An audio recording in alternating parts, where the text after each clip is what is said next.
y se mantendrá en la divisoria hasta el mes de septiembre, que tiene lugar la batalla final de Asturias, ¿no? El 1 de septiembre los republicanos abandonan la provincia de Santander y se establecen una primera línea de resistencia en torno al río Deva.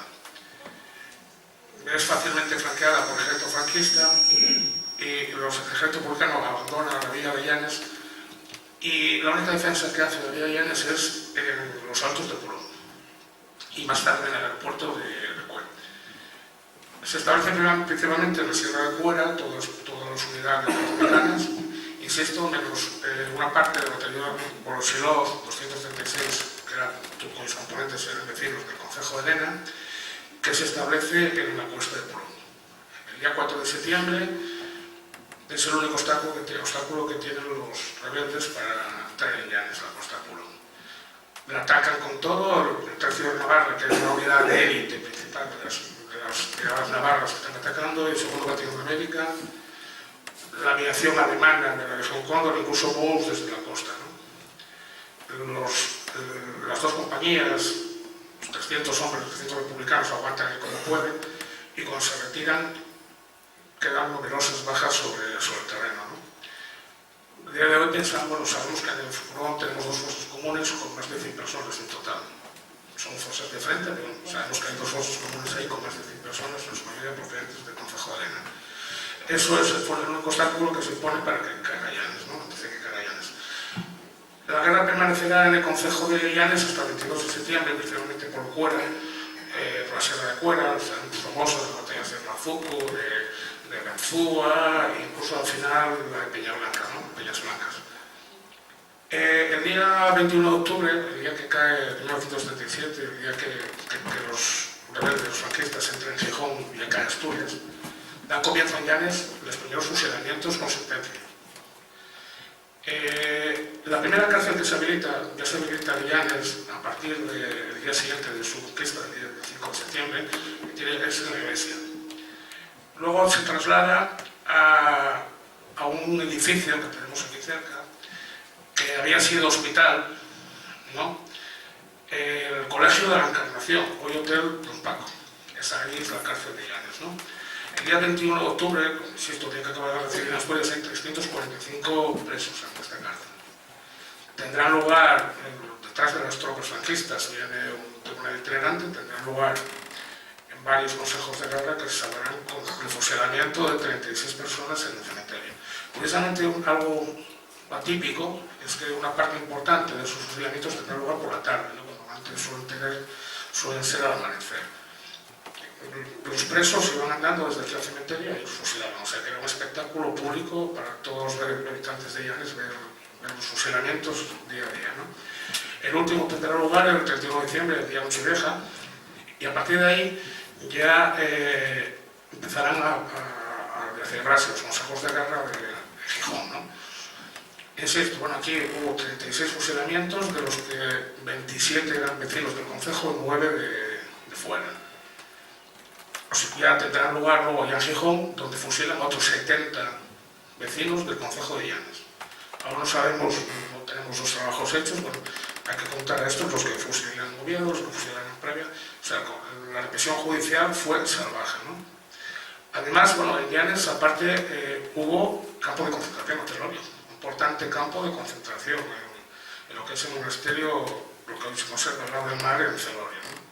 Las condiciones del campo en el que hubo cientos y cientos de personas, en su mayoría prisioneros hechos por aquí, eran terriblemente duras, ¿no?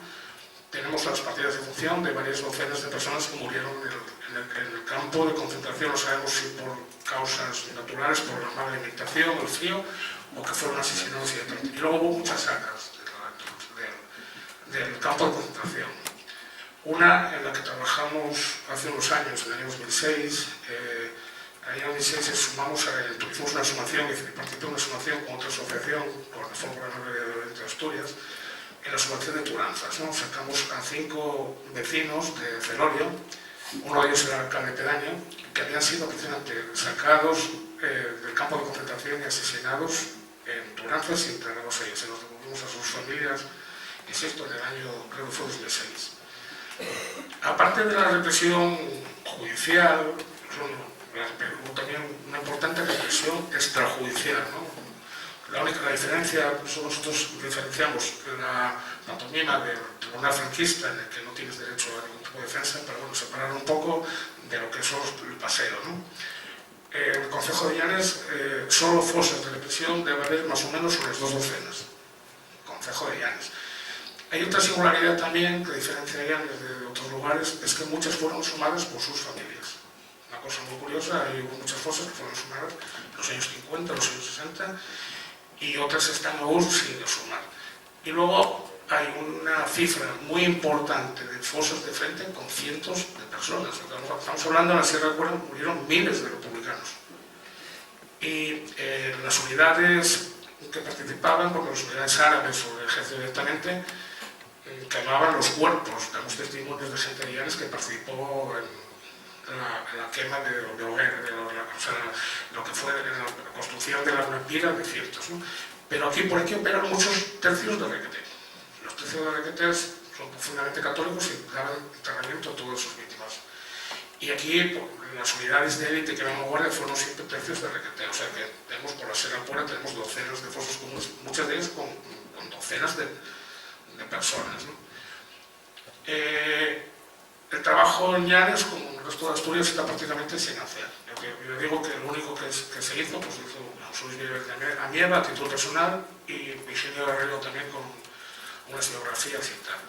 Decía también que es un detalle importante que una de las personas que fueron fusiladas en Gijón, de los nuevos vecinos que fueron fusilados en Gijón, fue Juan Antonio Pesquera, que era alcalde de Llanes.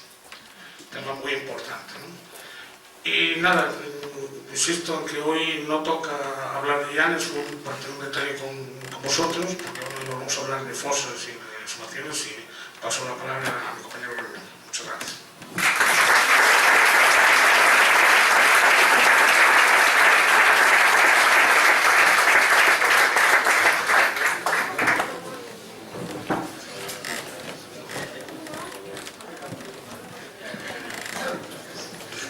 Buenas tardes a todos.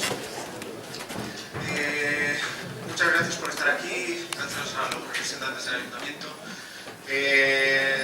Bueno, parte de la presentación es la parte técnica, el trabajo que habéis visto en el documental, mostrar un poco más la parte, por un lado científica, por otro lado humana. Por eso voy a hablar un poco de cómo funciona la asociación y después hablaré de cuáles son las dificultades que tenemos cuando realizamos este trabajo.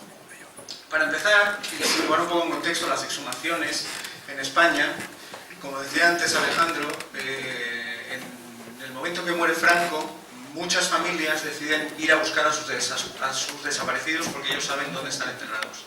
Lo que hacen, y como veis en pantalla, es sacarlos directamente sin seguir ningún tipo de metodología científica. Ellos lo único que hacen es sacar esos restos, meterlos en una caja, llevarlos al cementerio y cerrar esa herida que ellos llevan tanto tiempo esperando. Es un acto simbólico en el que no se busca otra cosa más que, como digo, cerrar esa herida. Este tipo de exhumaciones se realizan sobre todo en lugares como Zaragoza, el cementerio de Torrero, también en Fustiñana, por ejemplo, o en Zaldívar, como hemos visto antes, en la zona de Extremadura. En el momento en que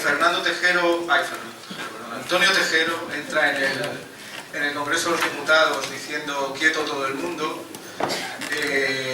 parece que no vaya a pasar nada, pero sí que hay una parada automática de todo este tipo de exhumaciones. ¿Por qué se para? Por el miedo de esas familias a volver a pasar por una represión y a volver a sufrir las consecuencias de buscar a sus seres queridos. Ese miedo continúa hasta el año 2000, como os decía mis compañeros, cuando un hombre, Emilio Silva, decide buscar a su abuelo, que está enterrado en una cuneta en Priaranza del Bierzo, en la provincia de León. En ese momento él tiene la suerte, y veis en pantalla, es el primer momento en que arqueólogos y antropólogos le dicen que es el momento de hacer las cosas bien, que se permita seguir una metodología que permita individualizar cada cuerpo, sacarlo uno a uno de la fosa y trasladarlos a un laboratorio para que puedan ser identificados. Esto ocurre, como digo, en el año 2000, hace 15 años. Durante este momento, durante esta exhumación, se acercan muchísimas personas que tienen el mismo problema, y que quieren también recuperar a sus seres queridos. Es en el momento en que se decide crear la Asociación para la Recuperación de la Memoria Histórica, a la que hoy estamos aquí representando, y que tiene un objetivo muy claro, que es ayudar a esas familias a darles una respuesta e intentar recuperar a los cuerpos de sus desaparecidos. ¿Cómo lo hacemos? Pues primeramente, después de la investigación histórica y después de obtener los permisos, si tenemos un lugar físico donde pueda encontrarse la fosa, lo que hacemos es montar un equipo de personas voluntarias que van a ese lugar y dependiendo de cómo sea la zona, se procede a buscarla de una manera u otra. Habéis visto cómo se puede hacer a pico y pala en zonas muy acotadas, pero veis parcelas enormes en las que a veces hay que utilizar la ayuda de una máquina retroexcavadora que permite avanzar rápido y sobre todo coger mucho más espacio para poder buscar. Lamentablemente cada vez es más difícil encontrar una fosa común, puede parecer, y vais a ver constantemente imágenes de exhumaciones ahora, pero no siempre que buscamos una fosa común aparece. Lamentablemente cada vez cuesta más, cada vez es más difícil. Luego os contaré el porqué. Cuando sí que aparece una fosa, lo que se hace es seguir una metodología científica, arqueología, en lo que consiste es dejar al descubierto totalmente los cuerpos para que podamos estudiarlos, documentarlos. Al fin y al cabo tenemos que tener en cuenta que somos las personas que trabajamos ahí, somos las únicas que estamos viendo el lugar de un crimen y por lo tanto tiene que quedar todo totalmente documentado para que si algún día la justicia hace algo en este país tenga sobre la mesa un informe completo sobre todo lo que se ha ido localizando en esa fosa común. Como veis en pantalla, se dejan totalmente al descubierto. También dejarlos al descubierto permite individualizarlos y poder sacarlos uno a uno para poder identificarlos después en el laboratorio. Durante este trabajo hay una parte fundamental que no puede faltar y que siempre tiene que ir ligada a nuestro trabajo de campo, que es la labor pedagógica. Cuando estamos trabajando en una fosa se acerca muchísima gente, gente de los pueblos. Estamos hablando de una historia local, pero que la gente ha escuchado muchísimas veces en su casa, aunque no se atrevan a contarlo en público. A esas personas, a todas esas personas que se acercan, es importante explicarles sobre todo quiénes somos, por qué estamos allí, cómo estamos haciendo nuestro trabajo, por qué lo estamos haciendo, pero sobre todo quién nos ha pedido que hagamos este trabajo. Nosotros, como os decía Alejandro, atendemos a las peticiones familiares y solo abrimos las cosas que nos han reclamado sus propios familiares, porque creemos a la vez que también hay familiares que no quieran buscar a sus desaparecidos y por lo tanto hay que respetar su voluntad, como hay que respetar también la voluntad de los que así quieren. Por otro lado, junto con esa labor pedagógica, como veíais, los chicos jóvenes, los niños, que lamentablemente en la escuela nunca han escuchado qué es lo que pasó. Y os voy a dar un ejemplo, en mi caso en particular. Yo me licencié en Historia en el año 2007, 7 años después de que se abriera la primera fosa común en España.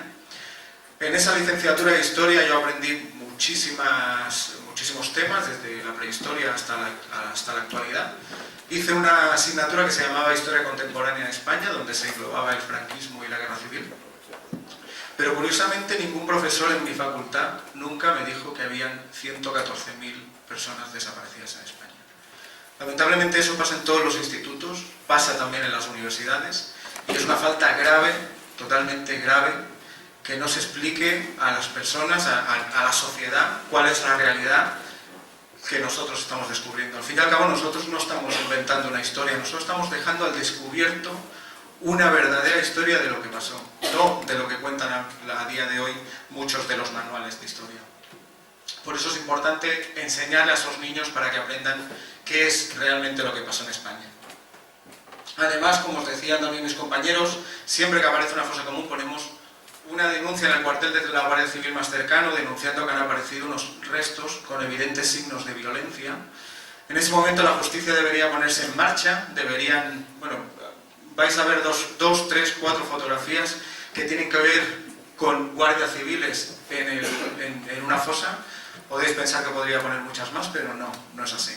Normalmente no se acerca ni siquiera un guardia civil a sacar fotografías, ni siquiera se persona un juez, no se persona a nadie, Y lo que hacen, basándose en la ley de amnistía, como decía Alejandro, o en algunos artículos de la ley de enjuiciamiento criminal, lo que dicen es que estos delitos han prescrito y que por lo tanto no van a ser investigados. En ese momento la asociación decide seguir esta metodología científica para identificar a los desaparecidos, pero hasta 2011 no existía un protocolo que marcara cómo teníamos que hacer este trabajo.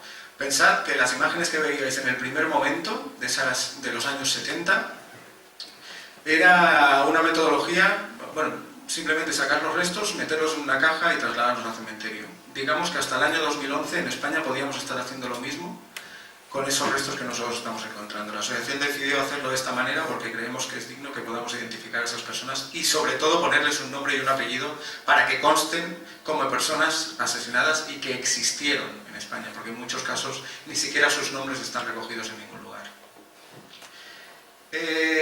Cuando estamos abriendo la fosa, lo que hacemos es documentar todo aquello que aparece, exhumamos los cuerpos y los llevamos al laboratorio. En el laboratorio lo que se hace, desde el punto de vista arqueológico, es documentar, fotografiar todos aquellos objetos que aparecen, redactar nuestros informes arqueológicos de cómo estaban posicionados los cuerpos. Para hablar un poco de los objetos que suelen aparecer principalmente son los que están ligados a las piezas de vestir. Son personas que son en la gran mayoría secuestradas de sus casas, trasladadas a un lugar, asesinadas, en algunos casos también torturadas, y después abandonadas. Por lo tanto, llevan simplemente lo que llevan puesto, y por lo tanto son suelas, hebillas, trabillas, botones, es lo que más suele aparecer. En otros casos aparecen objetos personales que pueden ayudar a la identificación de una persona, un mechero, un anillo con algunas iniciales, unas gafas, como veíamos antes, una pipa, si alguien recordaba, mi abuelo fumaba mucho, por ejemplo. Entonces, todos esos objetos que pueden ayudarte en la identificación de una persona, aunque no te vincula directamente con una identidad, ¿no? Como veis en pantalla, pues un anillo podría, si lleva unas